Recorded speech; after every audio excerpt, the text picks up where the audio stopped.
0312 local time. Strait of Hormuz.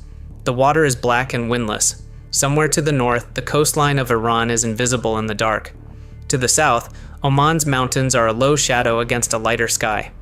3 U.S. Navy guided missile destroyers move in formation through the strait's navigable channel, their wakes converging behind them in pale lines. USS Truxtun leads. USS Rafael Peralta holds the starboard flank. USS Mason trails slightly aft, watching the rear sector. The formation is deliberate. Everything about it is. This is Operation Project Freedom, a U.S. effort to restore freedom of navigation for commercial shipping through a waterway that Iran has spent the last month attempting to close. Nearly 1,500 vessels remain stranded at the strait's approaches, unable to move in either direction. The ceasefire reached on April 8th technically holds, but the strait tells a different story. Inside the Combat Information Center aboard USS Truxtun, the watch is quiet but awake. Passive sensors cover the water column. Electronic support measures scan the electromagnetic spectrum. Every radar emission and range is logged, time-stamped, and characterized. The tactical action officer studies the display without expression. The picture is not clean. It is never clean here anymore. At 0314, an ESM operator speaks. Emission spike, bearing 031. High-power surface search radar, Iranian naval pattern. The console refreshes. A second emission appears, bearing 019. Different frequency, different pulse pattern. 2 separate emitters. The TAO marks both contacts and says nothing yet. 2 does not mean threat. 2 means attention. At 0317, the picture changes. Small surface contacts blink into existence across multiple bearings simultaneously, not drifting in, arriving. The radar operator counts 1, 2, 4, 6. He keeps counting. 8 fast-moving surface contacts spread across a wide arc from northwest to north-northeast. Speed climbing past 30 knots. No AIS. No identification signals, no navigation lights. The formation geometry is not random. These vessels are coordinating. USS Rafael Peralta calls across the tactical network. Contact report confirmed. 8+ surface contacts closing from multiple bearings. The shared picture updates across all 3 ships simultaneously. Every crew sees the same display. Every system is already working. On the bridge aboard USS Truxtun, the captain studies the surface picture without moving. International waters, he says quietly. Maintain formation. The first hail goes out on bridge-to-bridge frequency at 0318. Iranian naval vessels, this is a United States Navy formation operating in international waters under lawful transit passage. State your intentions. No response. The silence is logged. By 0320, the fast attack craft are resolved through long-range optics. Low hulls, angular superstructures, no markings visible at this range, but the silhouette is specific. IRGC Navy. Fast attack class. Each one carrying weapon systems capable of anti-ship fire. Their spacing is practiced. This formation did not assemble by accident. These boats departed from a coordinated staging point vectored to intercept at a precise time and place. Someone planned this. The second hail transmits at 0321. Firm, unhurried, precise. IRGC vessels, you are approaching U.S. Navy warships in international transit. Maintain safe distance, alter course immediately, no response. What changes instead is their speed. The lead boats accelerate again, bow waves lifting as throttles push wider open. Range now 6 nautical miles, closing fast. At 0323, the ESM console changes tone. The operator leans forward. Fire control radar, not surface search. Fire control. The emission pattern is narrow, focused, and locked onto USS Truxtun's bearing. That is the difference between surveillance and targeting. The ship knows it is being aimed at. Inside the CIC, no alarm sounds, no order is shouted. The TAO says one thing: weapons-free posture. Standby. Below deck, close-in weapon systems spin up. Fire control tracks initialize. The vertical launch system is already warm. The crew has rehearsed this exact sequence. They rehearsed it yesterday. They rehearsed it the week before. Now the sequence is not a rehearsal. At 0325, the first launch signature appears. A thermal bloom erupts from one of the fast attack craft on the radar display. Not a small flash, A full propulsion ignition. Anti-ship missile inbound. The track forms instantly on the CIC screen, speed 280 knots, bearing directly toward USS Truxtun. Time to impact under 60 seconds. Then the second. A drone launch signal from a different bearing, lower and slower, but steady and purposeful. Then a third launch signature, this one from farther out, a different weapon class. In the space of 11 seconds, 3 separate attack vectors converge on the same ship. It is not a probe. It is a coordinated salvo. On USS Truxtun, the CIWS engages the fastest incoming threat first. The system operates with no human intervention in the terminal phase. Its radar cone locks, tracks, and fires in one fluid mechanical sequence.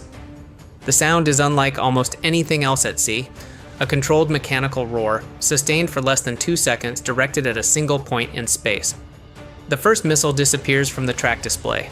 Destroyed inside 800 meters, USS Mason, holding the rear position, begins engaging the drone.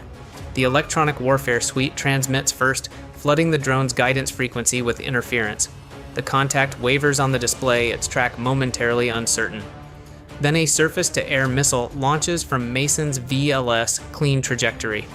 The drone disappears from radar 12 seconds later. Splash confirmed on the acoustic display. The third inbound track is the most dangerous. It has come from farther out, which means it has had more time to acquire and lock. Its guidance system has been burning through the interference environment since launch. It does not waver. It does not drift. It closes on USS Rafael Peralta's projected path at sustained speed. Rafael Peralta's fire control team has had the track for 40 seconds. The solution is already complete.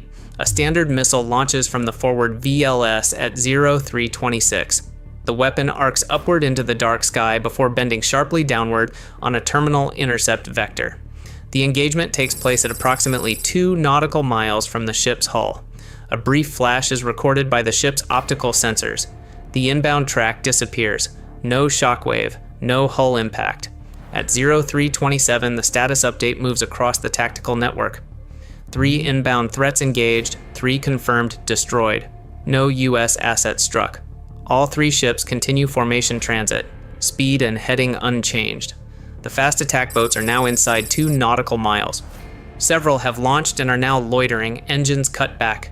But 4 of the 8 are still closing, still accelerating. Their weapons are spent, but their hulls are not. And at this range, a boat moving at high speed becomes a weapon itself. The TAO gives the next order calmly. Engage surface contacts. The destroyer's 5-inch gun mount traverses. Its fire control radar has been tracking the lead boat for 6 minutes. The first round fires at 0328. The impact is visible on the thermal camera. A direct hit on the forward section of the nearest fast attack craft.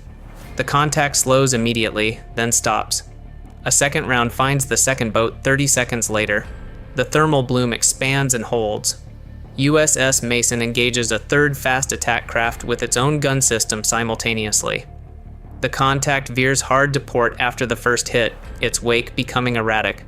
A second round ends the maneuver. The boat's radar return flattens and fades. By 0331, 4 of the 8 contacts are gone from the tactical display. The remaining 4 reverse course simultaneously. Hard turns, high throttle, opening distance.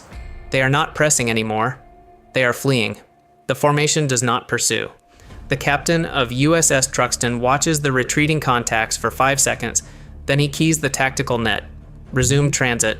Hold formation. The 3 destroyers continue their heading, moving deeper into the strait toward the Gulf of Oman. The water ahead is empty. The water behind holds 4 burning hulls and a spreading thermal signature. At 0334, CENTCOM receives the preliminary report. Iranian forces launched multiple missiles, drones, and small boats against 3 U.S. destroyers transiting the Strait of Hormuz. All inbound threats intercepted. No U.S. assets struck. Self-defense strikes authorized. From above, 2 FA-18S already on combat air patrol for the transit receive updated targeting packages. The coordinates belong to the missile and drone launch sites on Qisham Island and the coast near Bandar Abbas. These are the same facilities that provided the weapons fired 11 minutes ago. The aircraft acknowledge and adjust heading. The first strike hits Qisham Island at 0341, then Bandar Abbas. then a command and control node identified during the electronic warfare phase of the engagement when every Iranian emission was logged with frequency, power level, and bearing. That log data became targeting data. Every signal the IRGC sent during the attack was also a signal telling US systems exactly where they were. By 0350, 3 ships continue their exit from the strait. The gun mounts are secured. The VLS cells have been tallied. The crew moves through damage control checks even though no damage exists to control. Procedure does not wait for confirmation. On the bridge of USS Truxtun, the captain reviews the engagement log without commentary. The encounter began at 0313 with the first ESM spike. It concluded at 0334 with the last retreating contact exiting radar range. 21 minutes, 3 destroyers, 8 fast attack craft, 3 anti-ship weapons fired, 3 drones launched, all threats defeated, 4 Iranian boats destroyed, retaliatory airstrikes authorized and executed, and the formation never deviated from its planned course. Speed unchanged, heading unchanged, mission uninterrupted. Outside, the Strait of Hormuz returns to what it always looks like at 0400. Dark water, distant lights, the faint smell of fuel on salt air. From a satellite view, 3 warships would appear as slow white points crossing a narrow band of blue. Nothing in the image would suggest what happened beneath it 20 minutes ago. Nothing would reveal that missiles were fired and intercepted, that boats were sunk, that airstrikes lit up the Iranian coastline in the same hour. That invisibility is not a failure, it is the point. The US Navy did not need the world to watch. It needed the formation to pass, and the formation passed. This is what Project Freedom actually looks like when it is contested. Not a press release, not a declaration, 3 ships moving through a waterway that someone tried to close, absorbing the full weight of that opposition and continuing forward without slowing down. Somewhere on the Iranian coast, the sites that fired tonight are gone. The command nodes that coordinated the attack are gone. The fast attack boats that closed within visual range of US warships are gone.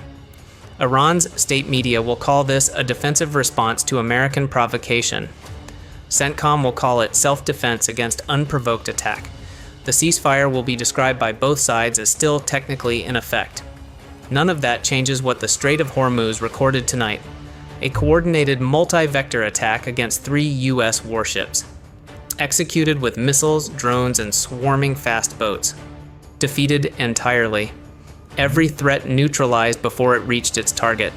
And the ships it was designed to stop are already in the Gulf of Oman, on course, on schedule, and reporting nominal.